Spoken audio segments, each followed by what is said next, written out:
వారి యొక్క ఆ, ఆ, ఆర్తిని, ప్రపన్నులైనటువంటి వారి యొక్క ఆర్తిని ఛేదించినటువంటి నఖములు వహతనాయంత మేము రక్షించు గాక. ఎటువంటి నఖములు అనేది ముందు వాక్యంలో చెప్పాడు. స్వేచ్ఛాకేసరిన, స్వేచ్ఛగా తనంత తానుగా తన ఇష్టాపూర్తిగా ఎవరి యొక్క ప్రమేయము లేకుండా ఆ, నరసింహ అవతారము దాల్చినటువంటి ఆ మధురిపుడు ఆ విష్ణుమూర్తి స్వచ్ఛాయ, తన యొక్క స్వచ్ఛమైనటువంటి వెలుగుల చేత, కాంతుల చేత ఆయాసిత ఇందవ, చంద్రుణ్ణే ఆయాస పెడుతున్న తన యొక్క స్వచ్ఛమైన ఉత్తమమైనటువంటి ఆ కాంతి చేత చంద్రుణ్ణే ఇబ్బంది పెడుతూ ఉన్నటువంటి, చంద్రుణ్ణే బాధను కలిగిస్తూ ఉన్నటువంటి ఆ నఖములు.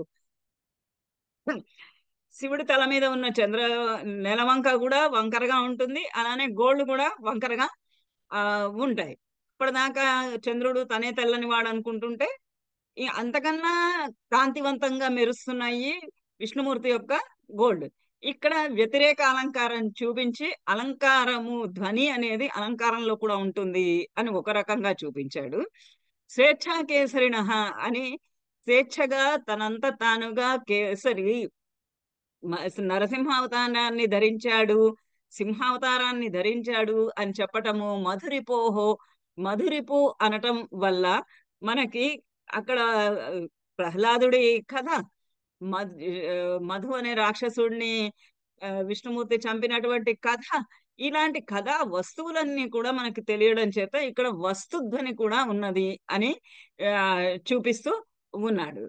తర్వాత ప్రపన్న ఆర్తిచ్ఛిద, ప్రపన్నులైనటువంటి వారి, శరణు కోరినటువంటి వారి యొక్క ఆర్తిని, వారి యొక్క దుఃఖాన్ని చిదహ ఛేదించినట్టు, తొలగించి వేయునటువంటి ఆ విష్ణుమూర్తి అంటం చేత ఆ వెను వెంటనే ఎవరైనా కోరిన వెంటనే, శరణు కోరిన వెంటనే అత్యంత ఉత్సాహంతో వారి బాధలు కష్టాలన్నీ తీర్చటానికి సిద్ధమవుతున్నటువంటి ఆ విష్ణుమూర్తిని చెప్పటం చేత ఇక్కడ మనకి వీర రసము, ఉత్సాహంతో కూడిన, ఉత్సాహము స్థాయి భావముగా గల వీర రసం కూడా చూపించడం చేత రసధ్వని కూడా చూపిస్తూ ఉన్నాడు. ఈ విధంగా ఇక్కడ 3 రకాలైనటువంటి ధ్వనులు ఉన్నాయి అని మంగళ శ్లోకంలో చూపించి ఇంకా కథ చెప్పడానుకున్నటువంటి శాస్త్ర పరిచయము చేస్తూ ఉన్నాడు. ఇది కూడా అయిపోయిందా? మనము చదువుకున్నామా?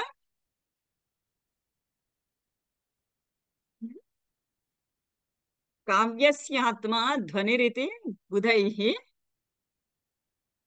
సమామ్నాత పూర్వం తస్యాభావం జగదురపరే భాక్తమాహుస్తమన్యే కేచిత్ వాచాం స్థితమవిషయే తత్వమూచుస్తదీయాం తేన బ్రూమః సహృదయ మనఃప్రీతయే తత్స్వరూపం.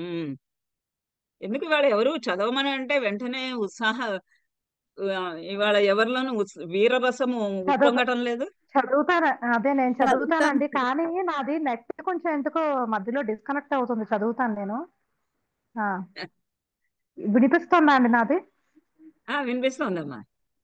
అదే మధ్య మధ్యలో నాది ఎందుకో డిస్కనెక్ట్ అవుతుంది నెట్. చదువుతున్నానండి. కావ్యస్యాత్మ ధ్వనిరితి బుధైః సమామ్నాయః సమామ్నాత పూర్వః తస్యాభావం జగదురపరే భాక్తమాహుస్తమన్యే కేచిద్వాచాం స్థితమవిషయే తత్వమూచుస్తదీయం తేన బ్రూమః సహృదయ మనఃప్రీతయే తత్స్వరూపం. కావ్యస్య ఆత్మా ధ్వనిర్హి ఇది, కావ్యం యొక్క ఇప్పుడు తను చెప్పదలుచుకున్నటువంటి శాస్త్రం యొక్క స్వరూపాన్ని చూపిస్తూ ఉన్నాడు. ఏ శాస్త్రమైనా గాని మొదట శాస్త్రము చూపించేటప్పుడు శాస్త్రానికి 4 అనుబంధ చతుష్టయము అంటారు. 4 అనుబంధాలని సూచించాలి. అంటే మనం ఈ శాస్త్రాన్ని ఎందుకు చేస్తున్నాము అని ఆ 4 అనుబంధ చతుష్టయాలని విషయము, ప్రయోజనము, అధికారి, సంబంధము అని ఒక 4 విషయాలు. ఈ 4 విషయాలని విషయము, ప్రయోజనము, అధికారి, విషయము అంటే ఆ శాస్త్రంలో చెప్పదలుచుకున్నటువంటి విషయం ఏమిటి తర్వాత రెండవది ప్రయోజనం. ఈ శాస్త్రం చెప్పడం వల్ల ప్రయోజనం ఏంటి? శాస్త్రము అంటే మరి సైన్స్. అది దానికి అది ఉమ్, ఏదో ఒక రకమైనటువంటి ప్రయోజనాన్ని ఆశించే ఉండాలి.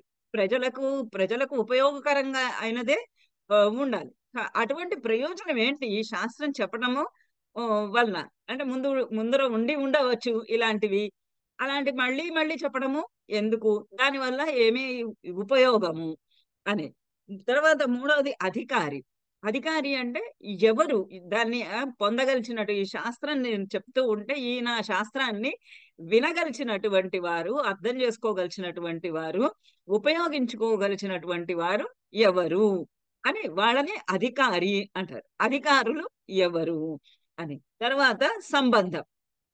నేను చెప్పదలుచుకున్నటువంటి ఆ విషయానికి, ఈ తర్వాత ఈ ప్రయోజనానికి, గ్రంథంలో ఉన్నటువంటి విషయానికి, ఆ అధికారులకి వీళ్ళందరికీ మధ్య ఉన్నటువంటి సంబంధము ఏమిటి? ఈ 4 విషయాలని గురించి కూడా చెప్పాలి. చెప్పాలి అంటే విడివిడిగా చెప్పడం కాదు. వాళ్ళు చెప్తూ ఉన్నటువంటి శాస్త్రంలోనే ఆ 4 వచ్చే విధంగా దాన్ని శాస్త్ర విషయాన్ని పొందు పరచాలి. అనుబంధ చతుష్టయంలో ఆ 4 విషయాలన్నీ గ్రంథం మొదట్లో ఆ ఉమ్, శాస్త్రకర్త చేత చెప్పబడాలన్నమాట. అది చెప్తూ ఉన్నాడు. కావ్యస్యాత్మ, దానికి ఇట్లా చెప్తున్నాడు అనమాట. గ్రంథంలో చెప్పబడే విషయం ఏంటి, చదవడం వల్ల జరిగే ప్రయోజనం ఏంటి, చదవడానికి అర్హులెవరు, దానికి ఉన్నటువంటి సంబంధం ఏంటి. ఇవి కావ్యస్య ఆత్మ ధ్వని ఇది బుధై సమామ్నాథ పూర్వ. కావ్యస్య ఆత్మ, ఇప్పటిదాకా ఏం చెప్పారు? కావ్యానికి రసము, నాట్యశాస్త్రంలో రసము చెప్పాడు. భామహుడేమో అలంకారాలు ప్రధానము అని చెప్పాడు. తర్వాత ఉమ్, మనకి ఒక దండినేమో గుణాలు అని చెప్పాడు. వామనుడు రీతి, కావ్యశాత్మ రీతి అని చెప్పాడు. ఇంతమంది నా నలుగురు 4 విధాలుగా చెప్పారు. కావ్యములో ఉండవలసినటువంటి, కావ్యము అని అంటే మామూలు శబ్దార్థముల యొక్క సహితమైనటువంటి భావమే కాదు. మామూలుగా మాట్లాడుకునే మాటలు కూడా శబ్దార్థ సహితమే అయి ఉంటాయి. కానీ కావ్యంలోకి వచ్చేటప్పటికి దానికి ఒక సౌందర్యము ఆపాదింపబడుతుంది. ఆ ఆపాదింపబడినటువంటి సౌందర్యము ఆ ఆ మనుషులకు ఉత్సుకతను కలిగించే విధంగా చేయబడటము దేని వల్ల జరుగుతున్నది? ఈ ఎందువల్ల ఈ కావ్యాలన్నీ కూడా, కొన్ని కావ్యాలు స్థిరంగా ఉంటున్నాయి, కొన్ని అప్పటికప్పుడే కాలగర్భంలో కలిసిపోతూ ఉన్నాయి. మరి చిరకాలంగా ఉంటుంటే, ఇప్పుడు రామాయణం ఉన్నది 10,000 ఏళ్ళు, ఇంకా ఆ పైన అంతకన్నా ఎక్కువ కాలం నుండి ప్రచారంలో ఉన్నది. మరి ఎందుకు ఉన్నది? దాంట్లో ఏ గుణము ఉండడం చేత అది ఇంతకాలంగా అలా నిలబడి ఉన్నది, ప్రజల నాలుకల మీద నిలబడి ఉన్నది అంటే దానికి కారణం ఏంటి?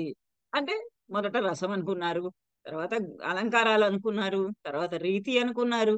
అంటే అవన్నీ కాదు అని ఇప్పుడు మనకి ఆనందవర్ధనుడు చెప్పబోతున్నాడు అన్నమాట. అవన్నీ కాదు పని అనేది అని. నేనే మళ్ళీ అంటున్నాడు, నేను ఇదేమీ కొత్తగా చెప్పటము లేదు. ఇది ఎంతో కాలం క్రితము పూర్వమే వ్యాకరణ శాస్త్రజ్ఞులు, ప్రథమో హి వైయాకరణాః అని, వ్యాకరణ పండితులు ఎప్పుడు కూడా అందరికన్నా సుపీరియరు అని చెప్తారు. అన్ని శాస్త్రకర్తల కన్నా కూడా వ్యాకరణ శాస్త్ర తత్వవేత్తలు అందరికన్నా ఉత్తమోత్తములైనటువంటి గణముగా కీర్తింపబడుతూ ఉంటారు. ఎందుకంటే అసలు శబ్దము అనేది లేకపోతే ప్రపంచం అనేది లేదు. ఎందుచేత? మనకి ఒక పండు ఉంటుంది అనుకోండి, ఆ పండు యొక్క పేరు తెలియకపోతే మనము అజ్ఞానంలో ఉన్నట్టే లెక్క. అలానే ఒక దానికి ఒక శబ్దము అనేది లేకపోతే మనకి దాని గురించినటువంటి జ్ఞానం ఏమి కలిగి ఉండలేము. అందుచేత ఈ శబ్దం అనేటటువంటి జ్ఞానం ఎక్కడి నుంచి వచ్చింది, ఈ శబ్దం ఎక్కడి నుండి ఏర్పడింది, ఈ శబ్దం వల్ల ఎటువంటి ఉపయోగం ఉన్నది, ఇవన్నిటిని గురించి చర్చించిన వాళ్ళు వ్యాకరణ శాస్త్రవేత్తలు. కాబట్టి వాళ్ళకి పెద్దపీట అందరికన్నా. అయితే అది చెప్తున్నాడు ఇక్కడ. అలా కావ్యస్యాత్మ ధ్వని ఇది బుధై యహ సమామనాథ పూర్వం. ఈ కావ్యస్య ఆత్మ, కావ్యం యొక్క ఆత్మ అంటే కావ్యము కవి రచించినటువంటి కవి కర్మ కావ్యం. అటువంటి కవి కర్మ కావ్యం ఏదైతే ఉందో దాని యొక్క ఆత్మ, ఆత్మ దాని యొక్క లోపల ఎస్సెన్స్, దాని యొక్క సారము ధ్వని, ధ్వని అని బుధై, బుధుల చేత, పండితుల చేత సమామ్నాత పూర్వ, ఎప్పుడో ఇంతకు ముందే చెప్పబడింది. ఎప్పుడో వ్యాకరణ శాస్త్రజ్ఞులే వాళ్ళు ఎప్పుడో చెప్పారు ధ్వని సిద్ధాంతము, ధ్వని ఉంది అని. ఎప్పటి నుంచి ఉంది మనకి ధ్వని సిద్ధాంతము? డింగ్ డాంగ్ సిద్ధాంతం దగ్గర నుంచి. అసలు ప్రపంచం ఎక్కడి నుంచి మొదలైంది అని అంటే డింగ్ డాంగ్ సిద్ధాంతం నుంచి అంటారు. అంటే రంగరే ఆ శబ్దము నుంచి, ఓంకార శబ్దం నుంచి ప్రపంచము సృష్టి మొదలైందని చెప్తారు. అలా ఆ ధ్వని నుంచే ప్రపంచం అంతా మొదలైంది. అందుచేత కావ్యమునకు ఆత్మ అనేది ధ్వనియే. చప్పుడు అంటే దానిలో ఉన్నటువంటి అంతర్గతమైనటువంటి భావము, అదే కావ్యానికి ఆత్మ అని వాళ్ళు ముందే చెప్పి ఉన్నారు. కానీ తస్యాభావం జగదు అపరే, అపరే ఇతరులంతానేమో తస్యాభావం జగదు, తస్య దాని యొక్క ఆ ధ్వని యొక్క అభావం లేదు అని అపరే జగదుహు, అపరే ఇతరులు జగదుహు అంటున్నారు. అంతంత పెద్ద పెద్ద మహా పండితులే చెప్పారు ధ్వని అనేది ఉన్నది అని. అదే కావ్యానికి ఆత్మ అని పండితులందరూ ఎప్పుడో చెప్పేస్తున్నారు. చెప్పినా కానీ కొంతమంది ఏమంటున్నారంటే అసలు ఆ ధ్వని అనేది లేదు అంటున్నారు. ఇది ఒక ఒక ధ్వని వ్యతిరేక వాదులు. తస్యాభావం జగదురపరే, ఆ ధ్వని అనేది లేదు, లేనే లేదు అనేవాళ్ళు ఒక రకమైనటువంటి, ఒక విధమైనటువంటి ధ్వన్యభావవాదులు. భాక్తమాహు తమన్యే, అన్యే ఇంకొందరు ఏమంటున్నారు, భాక్తం దానిని భాక్తం ఆహు, దాన్ని భాక్తము అంటున్నారు. అంటే దానిని లక్షణ అంటున్నారు. భాక్తం అంటే భక్తి భావం, దగ్గరగా దగ్గరి తనము అనేది భక్తి. భంగో భక్తి అని రకరకాల నిర్వచనాలు ఉన్నాయి భక్తికి. అయితే ఆ లక్షణ అని, ప్రధానంగా లక్షణ అని, లక్షణయే ధ్వని అని అంటున్నారు. లక్షణ అంటే మీకు తెలుసు, గంగాయాం ఘోష అని లక్షణ. ఆ లక్షణయే ధ్వని అని అంటున్నారు. ఎందుకని గంగాయాం ఘోష అని అంటున్నాము? గంగాయాం ఘోష ఎందుకు అంటున్నారు? గంగాయాం ఘోష అన్న దాంట్లో అర్థం ఏంటి? వాచ్యార్థ బాధ కలుగుతుంది దానివల్ల. కాదు, అర్థం ఏంటి అసలు? ఆ వాక్యానికి అర్థం ఏంటి? గంగాయాం ఘోష, గంగా ప్రవాహంలో గొల్లపల్లి. ఆ గంగా ప్రవాహంలో గొల్లపల్లి. గంగా ప్రవాహంలో గొల్లపల్లె ఉండడం సాధ్యమా? సాధ్యం కాదు. సో దాని అర్థం ఏంటి? నేను ఆ మాట అన్నాను అంటే గంగా తీరము యందు గొల్ల, గంగా తీరంలో ఉంది అని అంటే అర్థం అయిపోయిందా? అని అర్థం చదువుకున్నారు మీరు. అంటే అక్కడ ముఖ్యార్థ బాధ కలిగింది కాబట్టి తీరం అన్న పదము పావనత్వాదులు, గంగా నదిలో ఉన్నటువంటి, గంగా నదికి ఉన్నటువంటి శైత్యత్వ పావనత్వాదులు అంటే శీతలత్వము, చల్లదనము మరియు పావనత్వము, దాని యొక్క పవిత్రత, ఇవి రెండు కూడా గొల్లపల్లెలో ఉన్నాయి అని అర్థం. అది దాని భావం. మా ఇల్లు రోడ్డు మీద ఉన్నది అని అంటే అర్థం ఏంటి? మా ఇల్లు రోడ్డు మీద ఉన్నది అని అంటే చేరడానికి చాలా వీలుగా ఉన్నది, ఆటోలకి, బస్సులకి, అన్నింటికి, షాపింగ్ కి, అన్నిటికీ అనుకూలంగా ఉన్నది అని అర్థం. దానిలో ఉన్న భావము. అంతేగాని నా ఇల్లు రోడ్డు మీద ఉన్నది అని అర్థం కాదు. దానిలో ఉన్నటువంటి భావం ఏంటంటే అన్నిటికీ అనుకూలమైనటువంటి, అన్ని వసతులకి అనుకూలంగా ఉన్నది అని చెప్పటం. ఇక్కడ గంగాయాం ఘోష అన్న దాంట్లో అర్థము ఏంటి అని అంటే వాడు కర్మణి కుశల అంటే కుశలు ఏరగలడు, జాగ్రత్తగా కుశలు ఏరగలడనా? కాదు కదా. వాడు కర్మణి కుశల అంటే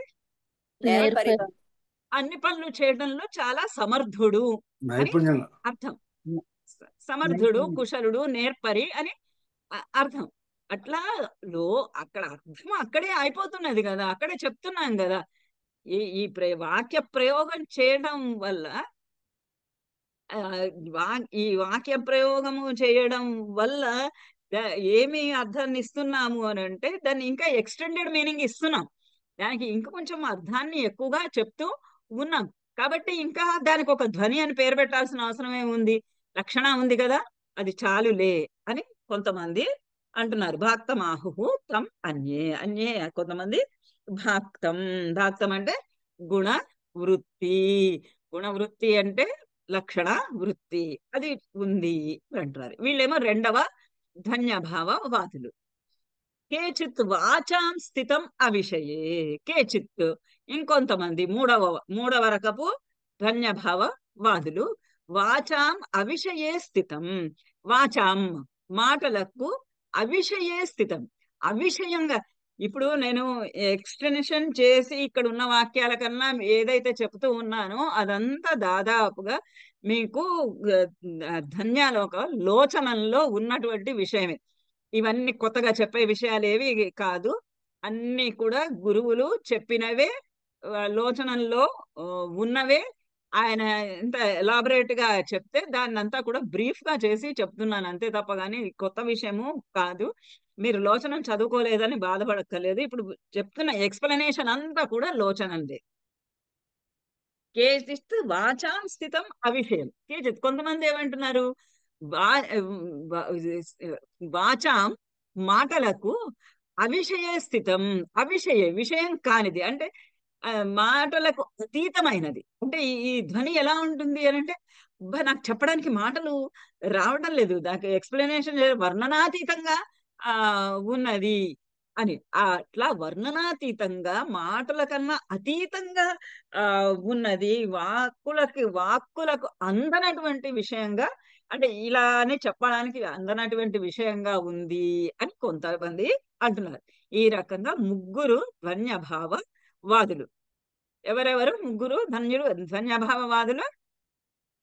ఇంపార్టెంట్ క్వశ్చన్. అభావవాదులు, భాక్తవాదము అనిర్వచనీయులు.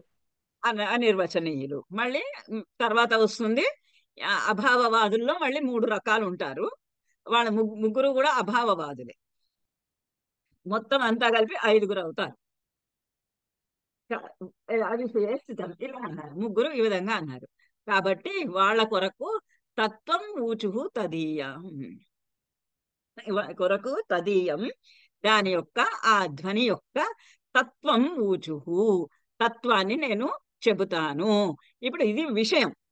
ఆ అనుబంధ చతుష్టయంలో ఉన్నటువంటి విషయం ఏంటంటే ఆ ధ్వని యొక్క అనుబంధ చతుష్టయంలోనే మొట్టమొదటిది అయినటువంటి విషయము ఏంటి అని అంటే తత్వం, తదీయం తత్వం, దాని యొక్క స్వరూపము. దేని యొక్క?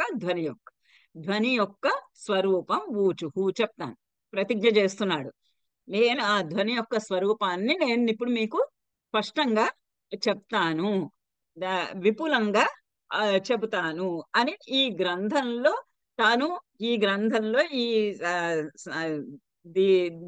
ఈ శాస్త్ర గ్రంథంలో ధ్వని యొక్క స్వరూపాన్ని గురించి చెబుతాను అని ఒక ప్రతిజ్ఞ చేస్తూ ఉన్నాడు. అది విషయం.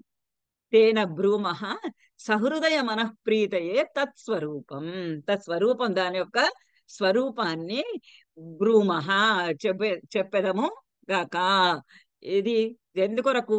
సహృదయ మనఃప్రీతయే. ఎందుకు చెప్తాను అంటే మనఃప్రీతయే. రెండోదేంటి? ప్రయోజనం కదా. మొదటిది అనుబంధ చతుష్టయంలో మొదటిది విషయం ఏంటి? ఆ ధ్వని యొక్క తత్వము, ధ్వని యొక్క స్వరూపము. ఎందుకు చెప్తాను? రెండోది ప్రయోజనం. ఎందుకు చెప్తాను అని అంటే మనఃప్రీతయే మనస్సుకు ఆనందము కలిగించుట కొరకు. ఈ శాస్త్రం యొక్క ప్రయోజనం ఏంటి? ఈ ధ్వని యొక్క స్వరూపాన్ని తెలుసుకొని మీరు ఆ కావ్యాలను ఆనందించండి. మనం ఇప్పుడు ఎట్లాగైతే దశరూపకంలో ఆ రూపకాల గురించి తెలుసుకున్నాము, ఒక రూపకం రాయాలి అని అంటే ఏవేవి ఎక్విప్మెంట్ మనకి కావాలో అవన్నీ తెలుసుకున్నాం. అలానే ఇక్కడ ఈ ధ్వని స్వరూపం తెలుసుకున్న తర్వాత మనము ఈ కావ్యంలో ఇది ధ్వని, ఇది అన్నమాట నేను గ్రహించవలసిన విషయం. రామాయణం ఎందుకు ఇంత అందరికీ ప్రీతిపాత్రంగా ఉంది అంటే అందులో ఏమిటి విషయం? మీరు వాల్మీకి రామాయణమే చదవండి, మిగతా రామాయణాలు కాదు. వాల్మీకి రామాయణం చదివితే మీకు అందులో ఉన్నటువంటి సారస్యము, అందులో ఉన్నటువంటి భాష, అందులో ఉన్నటువంటి అలంకారాలు కానీ అన్ని కూడా మీకు రసము అన్ని కూడా మీకు ఆకళింపు అవుతాయి. ఆ ధ్వనిని మీరు అర్థం చేసుకోగలుగుతారు. ఇప్పుడు ఈ ధ్వని స్వరూపం తెలిసిన తర్వాత మనఃప్రీతయే సహృదయుల మనఃప్రీతయే, మనస్సులను ప్రయోజనం ఏంటి? మనస్సులకు ఆనందము కలిగించుట అనేది ప్రయోజనం. అధికారులు, మూడవది అధికారులు. అధికారులు ఎవరయ్యా అంటే సహృదయులు, సహృదయులైనటువంటి వారు. సహృదయత లేకపోతే వాళ్ళు ఏ కావ్యాన్ని కాదు కదా, అది ఉత్తమోత్తమైనటువంటి కావ్యమైనా అధమ కావ్యమైనా ఏ కావ్యాన్ని కూడా వాళ్ళు ఆనందించలేరు సహృదయత లేకపోతే. సహృదయత అంటే సమానమైనటువంటి హృదయము కలిగి ఉండటం. ఆ సమానమైనటువంటి హృదయం కలిగి ఉండటాన్ని సహృదయత అని అంటారు. ఆ సహృదయత కలిగినటువంటి వారు, ఆ సహృదయం కలిగినటువంటి వారు వాళ్ళే అధికారులు. వాళ్ళే మనకి దీని గురించి, ఈ కావ్యం యొక్క స్వరూపాన్ని గురించి తెలుసుకొనగలరు. ఇంకా మిగతా వాళ్ళెవరికి కూడా ఈ సాహిత్యం యొక్క ఈ ధ్వని యొక్క స్వరూపాన్ని వాళ్ళెవ్వరూ కూడా గ్రహించలేరు అన్నాడు. తర్వాత ఇంకొకటి లాస్ట్ ఏంటి? సంబంధం. సంబంధం ఏంటి? ఈ చెప్పదలుచుకున్నటువంటి విషయానికి, స్వరూపానికి, ఆ ధ్వని యొక్క స్వరూపానికి, చెప్తూ ఉన్నటువంటి శాస్త్రానికి, ఈ రెండింటికి గనక మధ్యలో సంబంధం ఏమి ఉంది అని అంటే తత్స్వరూపం, దాని యొక్క స్వరూపం, ఆ కావ్యం యొక్క స్వరూపం. ఇవి మొత్తము ఈ 4 అనుబంధాల ద్వారా, అనుబంధ చతుష్టయాల ద్వారా కావ్యం యొక్క ప్రతిజ్ఞను చేసి అతను చెప్పబోతూ ఉన్నాడు. ఇంకా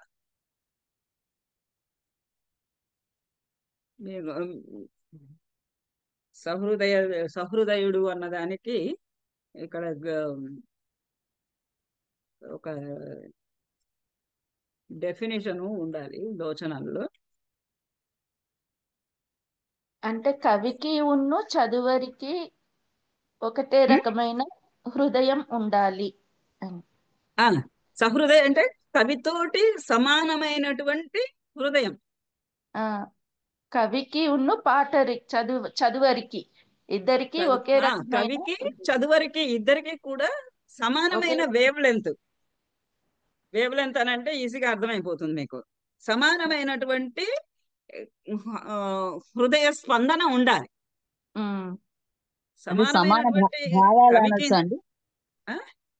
సమాన భావం అనొచ్చా? సమాన భావన, సమానమైనటువంటి భావన అంటే సమానంగా ఆ హృదయము స్పందించి భావించి అతన్ని చెప్పే ఏదైతే కవి చెప్పాలి అని అనుకున్నాడో ఆ అనుకున్నటువంటి విషయాన్ని గ్రహించగలగాలి. అది గ్రహించలేకపోతే ప్రయోజనం లేదు. కవి ఎందుకు రాస్తున్నాడు అనేది ఇది తెలుసుకోలేకపోతే, అది కవి చెప్పదలుచుకున్నటువంటి విషయం ఏదో తెలుసుకోలేకపోతే కవి అక్కడ తన ప్రయోజనము సిద్ధించని వాడైపోతాడు. కవి అనుకున్నటువంటి ప్రయోజనము సిద్ధింపదు.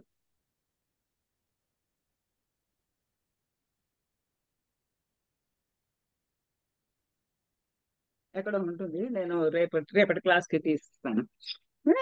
సహృదయ, ఈ విధంగా సహృదయుడు అంటే ఇక్కడ ఈ కారికలో ముఖ్యంగా ముందు 3 అభావవాదులను గురించి చెప్పాడు. చెప్పి తన కావ్యం ఎందుకు, తన ఈ శాస్త్రం ఎందుకు రాస్తున్నాడు అనే దాన్ని స్పష్టం చేస్తూ ఇక్కడ తత్స్వరూపం ఊచు తదీయాం తేన బ్రూమః సహృదయ మనఃప్రీతయే తత్స్వరూపం అని. ఇక్కడ కావ్యం చదవడానికి తగినటువంటి వాళ్ళు సహృదయులే, వారి యొక్కటువంటి మనస్సునకు ఆనందం కలిగించటం అనేదే ప్రయోజనంగా కలిగి దాని యొక్కటువంటి తత్వాన్ని చెప్తూ ఆ స్వరూపాన్ని విపులీకరించి మీకు చెబుతాను అని ఈ కావ్యంలో ఈ శాస్త్రంలో చెప్పబోయే దాని యొక్క సంబంధం కూడా చెప్తూ మొదటి కారికని అలా చెప్పాడు. చెప్పి ఇప్పుడు ఇక ఒక్కొక్కటి వరుసగా ముగ్గురు అభావవాదులు ఉన్నాడు కదా, వాళ్ళని గురించి చెబుతూ ఉన్నాడు. మొదటి అభావవాదులు ఏమన్నాడు? తస్యాభావం జగదురు అపరే. మొదటి వాళ్ళు అసలు లేనే లేదు అన్నారు. వీళ్ళని ఈ మూడు వికల్పాలు అంటారు. వీటిని ఒకళ్ళు అభావం అన్నారు, ఒకళ్ళు భాక్తం అన్నారు, ఒకళ్ళు అనిర్వచనీయం అన్నారు. ఈ మూడు వికల్పాలలో మొట్టమొదటగా అభావవాదులను గురించి చెప్తూ ఉన్నారు. మొదటి వాళ్ళల్లో కూడా మళ్ళీ మూడు రకాలైనటువంటి సిద్ధాంతాలు ఉన్నాయి అని చెప్తున్నాడు. చదవండి ఎవరన్నా ఈ పారాగ్రాఫ్. బుద్ధైః కావ్యతత్వవిద్భిః కావ్యస్యాత్మా ధ్వనిరితి సంగీతః పరంపరయా యః సమామ్నాతపూర్వః సమ్యక్ ఆసమంతాత్ జ్ఞాతః ప్రకటితః తస్య సహృదయజనమనః ప్రకాశమానస్య అపి అభావం అన్యే జగదుః. యాక్చువల్లీ ఆనందవర్ధనుడే తన కారిక తర్వాత వృత్తిలో తనే ఎక్స్ప్లెయిన్ చేసుకున్నాడు ఆ కారికలో ఏం చెప్పానన్న విషయం. బుధైః కావ్యతత్వ విద్భిః, బుధైః అంటే కావ్యతత్వ విద్భిః, కావ్యతత్వమును తెలిసినటువంటి వారు. అంటే కావ్యము అనేది ఎలా ఉంటుంది అని అని వివరించేటటువంటి వాళ్ళు కావ్యస్యాత్మ ధ్వనిరితి సంజ్ఞత. దాని కావ్యం యొక్క ఆత్మ ధ్వని అని సంజ్ఞత అని ఆల్రెడీ వాళ్ళు పేరు పెట్టారు. ధ్వని అనేది పేరు అని పెట్టేశారు. పెట్టినా గాని పరంపరయా యః సమామ్నాత పూర్వ, పరంపరగా పరంపరాగతంగా అంటే ముందు కాలం నుంచి కాలం నుండి కావ్యకి ఆత్మ ఇది అని చెబుతూనే వస్తూ ఉన్నారు. సమామ్నాతము అని అంటే ఆసమంతాత్ మ్నాతః ప్రకటితః. సమామ్నాత పూర్వ అంటే ఆసమంతాత్ సమ్యక్, ఆసమంత సమ్యక్ చక్కగా సాధుపూర్వకంగా, ఆసమంతాత్ మొదటి నుండి మొదలుకొని, మ్నాతః గౌరవింపబడుతూ, ప్రకటితము చేయబడినది. సమామ్నాత పూర్వ అంటే మొదటి నుంచి అది చెప్పబడుతూ ఉంది. ధ్వనియే కావ్యమునకు ఆత్మ అని. తస్య సహృదయ జన మనః ప్రకాశమానస్య, తస్య దాని యొక్క ఆ ధ్వని యొక్క సహృదయ జన మనః ప్రకాశ్యమానస్య సహృదయ మనస్సుల యందు దానిని ఆ ధ్వనిని ప్రకాశింప చేయుట చేయుగా ప్రశ్యమాన మానస్య అపి అభావం అన్యే జగదుః. అది సహృదయ మనస్సులో ప్రకాశాయమానం అవుతున్నప్పటికీ కూడా అది సహృదయులైనటువంటి మనస్సుల్లో అది ప్రకాశిస్తూ ఉన్నప్పటికీ, ప్రకటింపబడుతూ ఉన్నప్పటికీ, అనుభవింపబడుతూ ఉన్నప్పటికీ కూడా అన్యే అభావం జగదుః. అన్యే కొంతమంది అభావం జగదుః, అభావం అని జగదుః అంటూ ఉన్నారు. అది అనుభవైక వేద్యంగా ఉంది. అనుభవైక వేద్యంగా ఉన్నప్పటికీ కూడా అది లేదు పో అంటున్నారు చాలా మంది. అందుకని వాళ్ళందరికీ జవాబు చెప్తున్నాను అనుకుంటున్నాడు.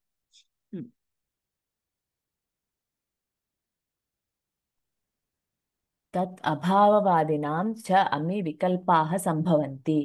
తత్ర కేచిత్ ఆచక్షీరన్ శబ్దార్థ శరీరం తావత్ కావ్యం. శబ్దార్థ శరీరం తావత్ కావ్యం. తత్ర చ శబ్దగతాః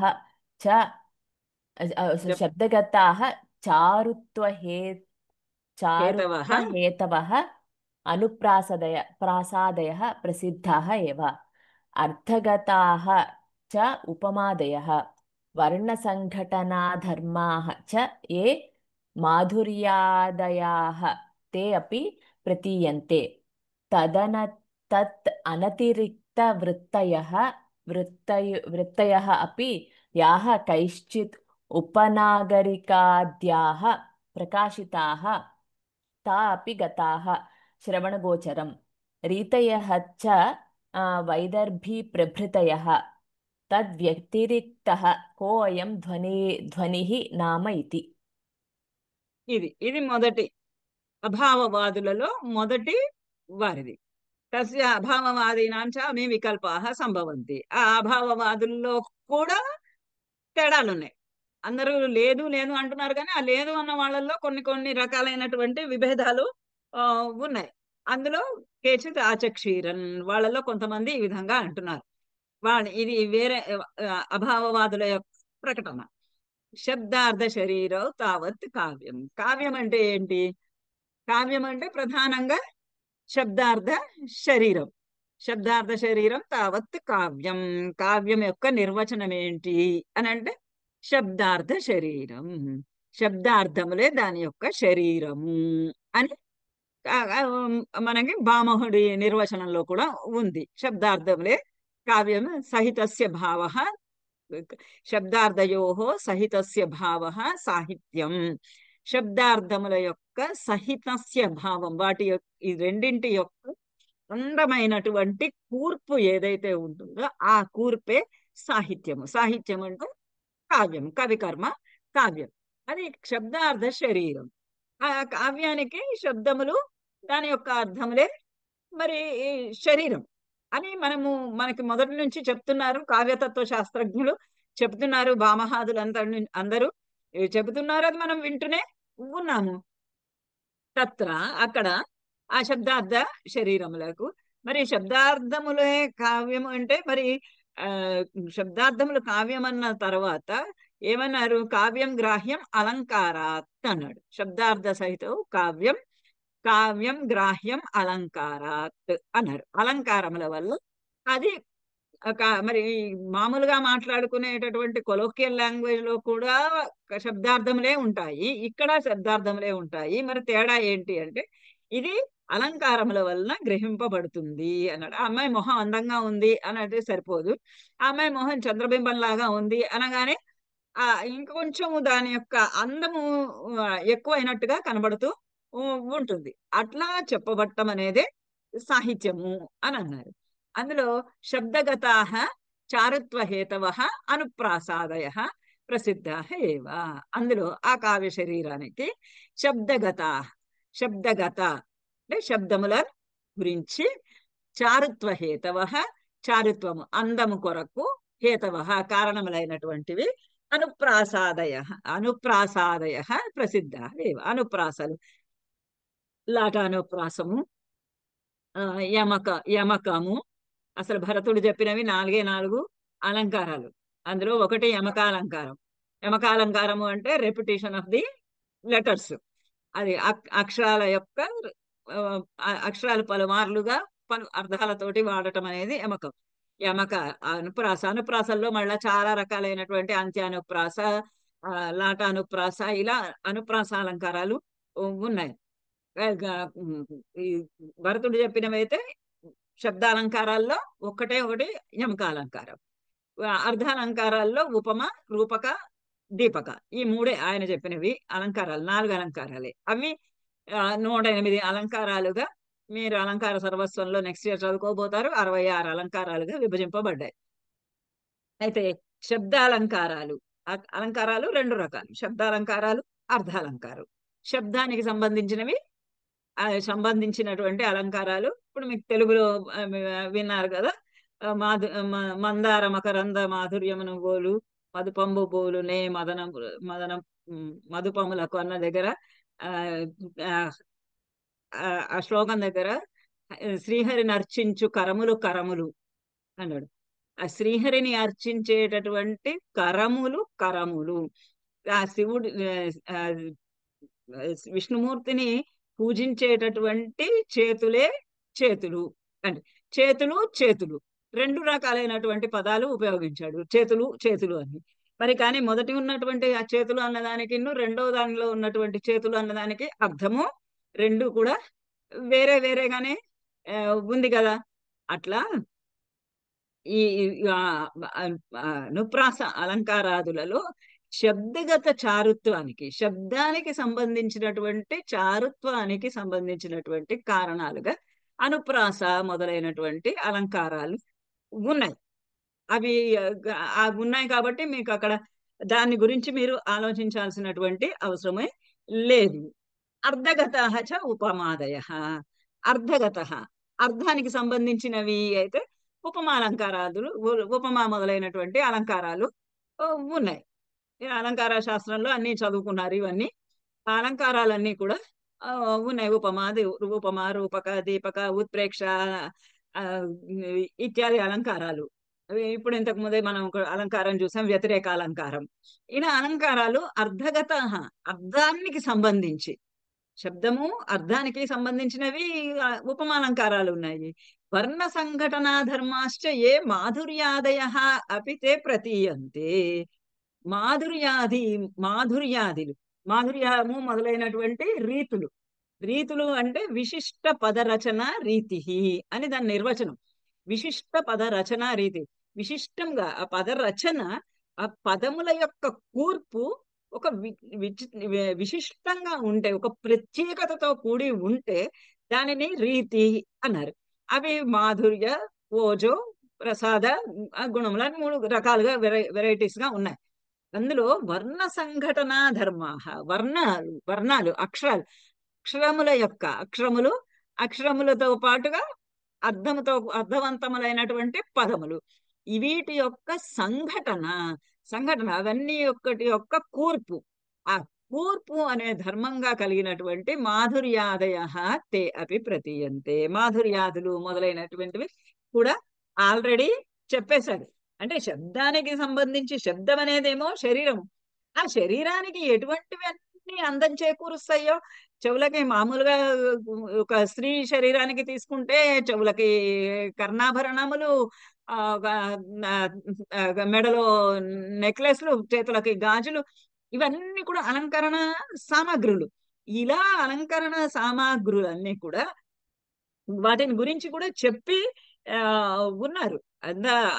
ఆ వర్ణాలన్నీ కూడా ఎలా సంఘటనలు సంఘటితము చేస్తే ఎట్లా ఉంటాయో, అంటే దగ్గరగా కూర్చున్నప్పుడు ఎట్లా ఉంటుంది, అందంగా ఉంటాయి అనేది దాని గురించి కూడా చెప్పారు. తద్ అనతిరిక్త వృత్తయ అపి, అనతిరిక్త వాటికన్నా వేరే అయినటువంటి వృత్తులని గురించి కూడా చెప్పి ఉన్నారు. నాగరిక వృత్తి, పరుష వృత్తి, గ్రామ్య వృత్తి అని ఇట్లాంటివి వృత్తులు.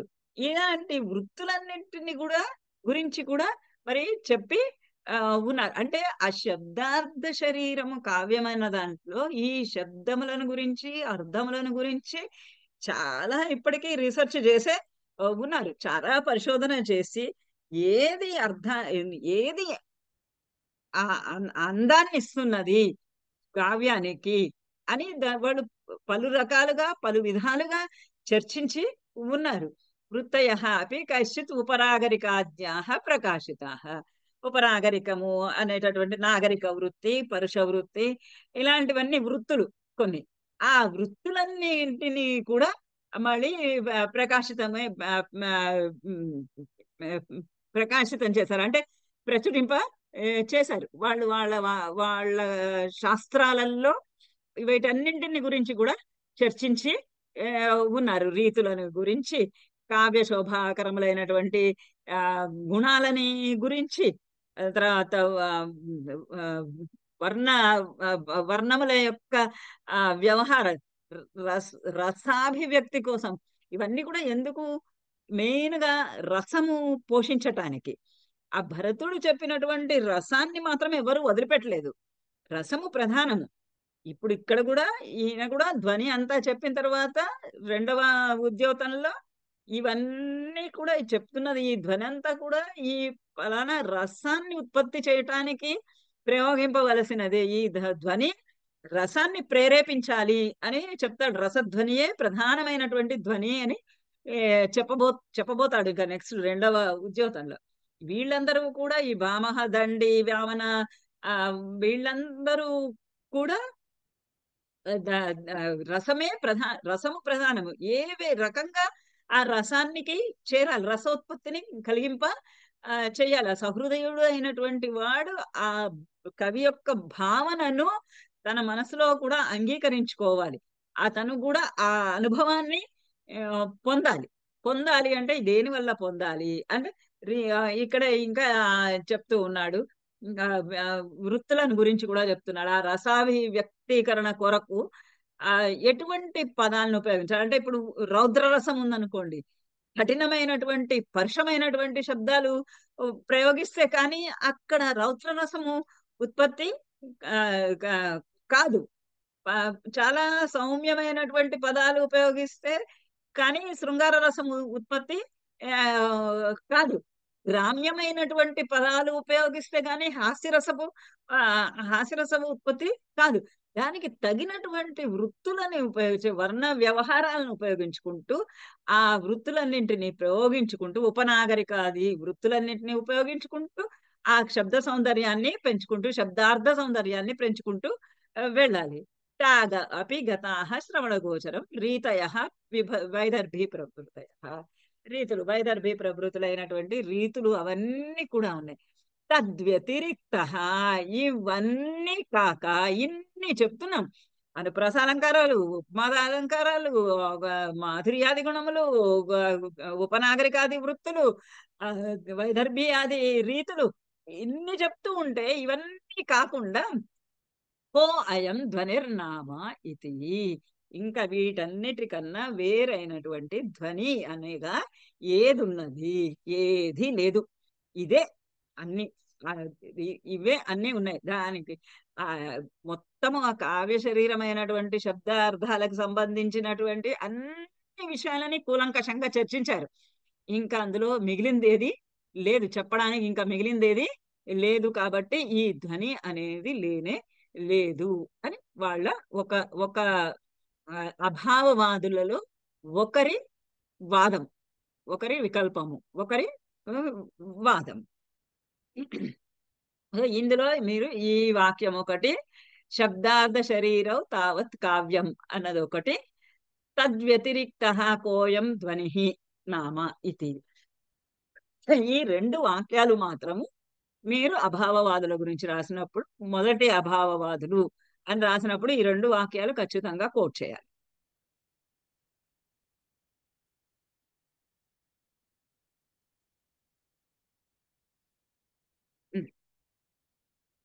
సో ఇప్పుడు ఈ రకంగా ఒకళ్ళు అయ్యారు. ఒక మొత్తము అభావవాదులు ఎంతమంది అయిపోతారు? మొత్తము ధ్వని లేదు అనేవాళ్ళు ఎంతమంది అవుతారంటే 5గురు అవుతారు. 3 ప్రధానంగా మీరు టేబుల్ వేసుకోండి. 3 అభావవాదులు, భాక్తవాదులు, అనిర్వచనీయతావాదులు. అభావవాదుల్లో మళ్ళీ కింద ఆరో మార్క్ పెట్టి మళ్ళీ 3 వేసుకోండి. మొదటి వాళ్ళు వీళ్ళు శబ్దార్థ శరీరం తావత్ కావ్యం తద్వ్యతిరిక్త కోయం నామ ధ్వని, అది మొదటిది. రెండవ వాళ్ళు ఇప్పుడు చెప్తున్నాడు, చదవండి. అన్యే భ్రూయుః నాస్త్యైవ ధ్వనిః ప్రసిద్ధ ప్రస్థాన వ్యతిరేకిణః కావ్య ప్రకారస్య కావ్యత్వ హానేః హృదయాహ్లాది శబ్దార్థమయత్వమేవ కావ్యలక్షణం న చోక్త ప్రస్థానాతిరేకిణో మార్గస్య తత్సంభవతి న చ తత్సమతాంతః పాతినః సహృదయాన్ కాంచిత్ పరికల్ప్య తత్ప్రసిద్ధ్యా ధ్వనౌ కావ్య వ్యపదేశః ప్రవర్తితోపి సకల విద్వన్ మనోగ్రాహితామవలంబతే. అన్యే బ్రూయుః రెండో వాళ్ళు ఇలా అంటున్నారు, నాస్త్యేవ ధ్వని, ధ్వని అనేది లేనే లేదు. మొదటి వాళ్ళు ఏమన్నారు? శబ్దార్థ సహిత కావ్యం, దానికి అన్ని కావలసినవన్నీ ఉన్నాయి అయ్యా. కొంచెం సౌమ్యవాదులు అనమాట వాళ్ళు. అందుచేత వాళ్ళు ఏమన్నారు, అయ్యా నువ్వు చాలా ఏదో ఉబలాట పడిపోతున్నావు, కానీ శబ్దార్థ శరీరము కావ్యము, దానికి సంబంధించినటువంటి సౌందర్య హేతువులన్నీ కూడా సౌందర్య హేతువులనన్నింటినీ కూడా చర్చించడం జరిగింది. ఆ పదం ఉపయోగించుకోండి. సౌందర్య హేతువులు, సౌందర్య కారణాలన్నీ కూడా అన్నింటినీ కూడా చర్చించటం జరిగింది, విపులంగా చర్చించడం జరిగింది. కాబట్టి ఇంకా వాటినన్నా మించి ఇంకొకటి ధ్వని అన్నది ఏమీ లేదు అని అన్నారు. ఈ రెండో వాళ్ళు ఏమంటున్నారు, ఫటాఫట్ కొట్టి పారేస్తున్నారు. నాస్త్యేవ ధ్వని, ధ్వని అనేదే లేదు, లేదే లేదు. ఎందుకు అని అంటే ప్రసిద్ధ ప్రస్థాన వ్యతిరేకిణ కావ్య ప్రకారస్య కావ్యత్వ హానే. ప్రసిద్ధ ప్రస్థాన వ్యతిరేకిణ, ప్రసిద్ధ ప్రస్థాన వ్యతిరేకిణ, ఈ వాక్యం కూడా రాసుకోవాలి. ప్రసిద్ధ ప్రస్థాన వ్యతిరేకిణ, ప్రసిద్ధ ప్రస్థానం, ప్రసిద్ధ ప్రస్థానం అంటే ప్రసిద్ధమైనటువంటి మార్గము. ప్రసిద్ధమైనటువంటి మార్గం అంటే భరతుడు, భామహుడు, దండి, ఉద్భటుడు, వామనుడు, ఇలా వరుసగా చాలా మంది కావ్యాలంకార శాస్త్రజ్ఞులు ఉన్నారు. ఆనందవర్ధనుడి కన్నా కూడా పూర్వులైనటువంటి వారు, హేమచంద్రుడు, ఇలా ఇలా వీళ్ళందరూ కూడా ఉండగా ఈ వాళ్ళందరూ ఒక ప్రసిద్ధ ప్రస్థానము, ఒక ప్రసిద్ధమైనటువంటి ప్రస్థానం, ఒక మార్గాన్ని ఫాలో అవుతూ వస్తూ ఉన్నారు. ప్రసిద్ధ ప్రస్థాన వ్యతిరేకిణ, ఆ ప్రసిద్ధమైనటువంటి మార్గానికి విరుద్ధంగా, అంటే పెద్దలు చెప్పిన సనాతన ధర్మం అన్నమాట. ఆ సనాతనమైనటువంటి మార్గానికి వ్యతిరేకంగా కావ్య ప్రకారస్య, నువ్వు ఇంకో కొత్త రకమైనది ఏదన్నా చెప్తే అది కావ్యత్వ హానేహే. ఎందుకు చెప్తావయ్యా? అది కావ్యత్వ హానేహే, కావ్యానికే హాని చేస్తుంది. నువ్వు ఏదో ఒక కొత్త రకమైనటువంటి కావ్య ప్రకారాన్ని, కావ్య విశేషాన్ని నువ్వు కనుక్కున్నాను అని అంటున్నావు. కానీ ఆ కావ్య విశేషము ప్రసిద్ధమైనటువంటి ఆ మార్గానికి, ప్రసిద్ధులు చెప్పినటువంటి ఆ మార్గానికి, ఇంతమంది ఆచరిస్తున్నటువంటి వేద పురాణాదులలో కానీ, శాస్త్ర కావ్యాల రూపాల్లో కానీ ఉన్నటువంటి వికాసాన్ని అగ్ని పురాణంలో కూడా మనకి మరి దొరుకుతాయి కావ్యశాస్త్ర లక్షణాలు. ఆ పురాణాదులందరిట్లలో కూడా, వాటిలన్నిట్లలో చెప్పిన దానికన్నా కూడా నువ్వు వేరుగా ఏదన్నా చెప్తానంటే దానివల్ల కావ్యత్వ హాని, కావ్యానికే హాని కలుగుతుంది. కానీ హృదయాహ్లాది శబ్దార్థమయత్వమే కావ్య లక్షణం. కావ్యత్వ హానే, కావ్యానికి హాని కలుగుతుంది. ఎందుచేతనంటే హృదయాహ్లాది శబ్దార్థమయత్వమేవ కావ్య లక్షణం. కావ్య లక్షణం ఏంటి? ప్రధానంగా హృదయాహ్లాది, హృదయములకు ఆహ్లాదమును కలిగించినటువంటి శబ్దార్థమయత్వం. శబ్దార్థములే సహృదయుని మనస్సునకి ఆనందపరిచేటటువంటి ఆ శబ్దార్థములే కావ్యం యొక్క లక్షణం. అంతకు మించి వేరే ఒకటి ఏది లేదు. సచ ఉక్త ప్రస్థాన వ్యతిరేకిణ మార్గస్య తత్సంభవతి. నువ్వేమంటున్నావు? ఇది అసలు ధ్వని అనేది ఈ శబ్దాల కన్నా వేరే అంటున్నాడు కదా. ఈ శబ్దములు అర్థములు కాదు, ఈ శబ్దములకు అర్థములకు మించినటువంటి వేరొక అర్థము అని అంటున్నాడు. ధ్వని అంటే మనం మొట్టమొదటి క్లాస్ లో కొంచెం చర్చించాము. ధ్వని అంటే ఏది అని. ఏది అని అంటే ఒక కొలోక్వియల్ ఎగ్జాంపుల్ కూడా తీసుకున్నాము. పిల్లవాడు గాడిదల బరువు మోస్తున్నారా అని అంటే, అవునరా 40 గాడిదల బరువు అంటే, అక్కడ గాడిదలు ఎవరంటే గాడిదలు కాదు, అక్కడ పిల్లలే. అలా రకరకాల ఆ అధికారి నిప్పు అంటే ఆయన నిప్పు కాదు, నిప్పు అంత పవిత్రుడు, ఆయన లంచాలు తీసుకున్నటువంటి వాడు. ఇలా శబ్దార్థముల కన్నా వేరే అయినది అర్థము. మీరు అక్కడ కావ్య ప్రకాశంలో చూశారు కదా, ఆ అమ్మాయి అంటుంది, అమ్మ చీకటి పడుతున్నది, ఇంట్లో అన్ని వస్తువులు నిండుకున్నట్టున్నాయి, నేను వెళ్ళి అక్కడికి వెళ్ళి ఇవి తీసుకొస్తాను అంటుంది, సామాన్లు తీసుకొని వస్తాను అంటుంది.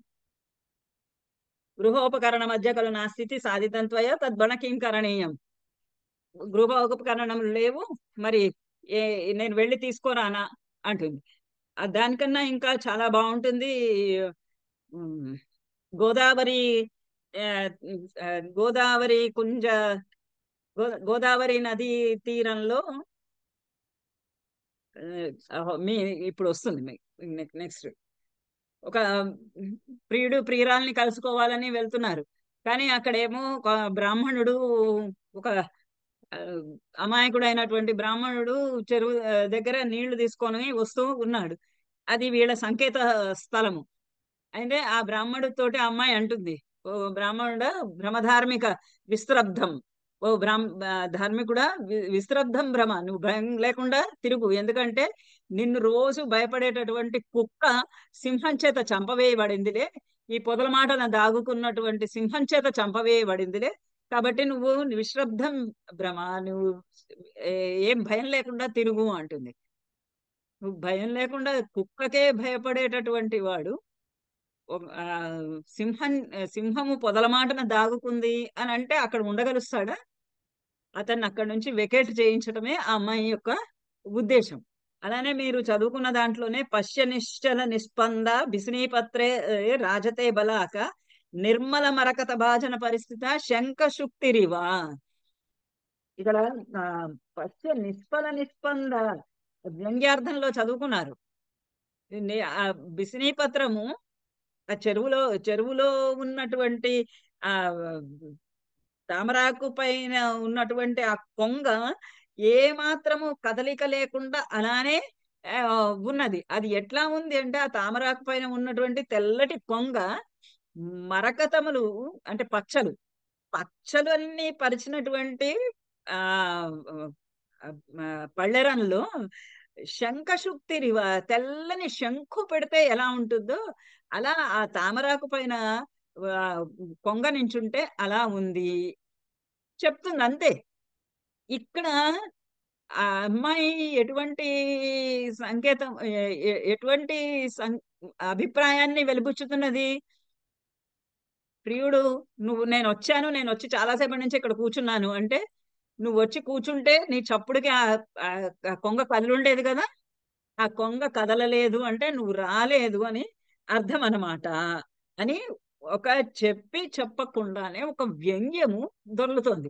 ఇది ఎట్లా జరుగుతున్నది? ఆ శబ్దార్థముల వల్ల జరుగుతున్నదా?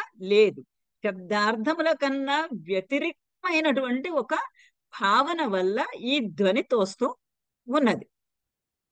ఇవి మనము కొలోకియల్ గా మనం రోజువారీ దాంట్లో మనం చాలా సార్లు ఇటువంటి ప్రయోగాలు చేస్తాం.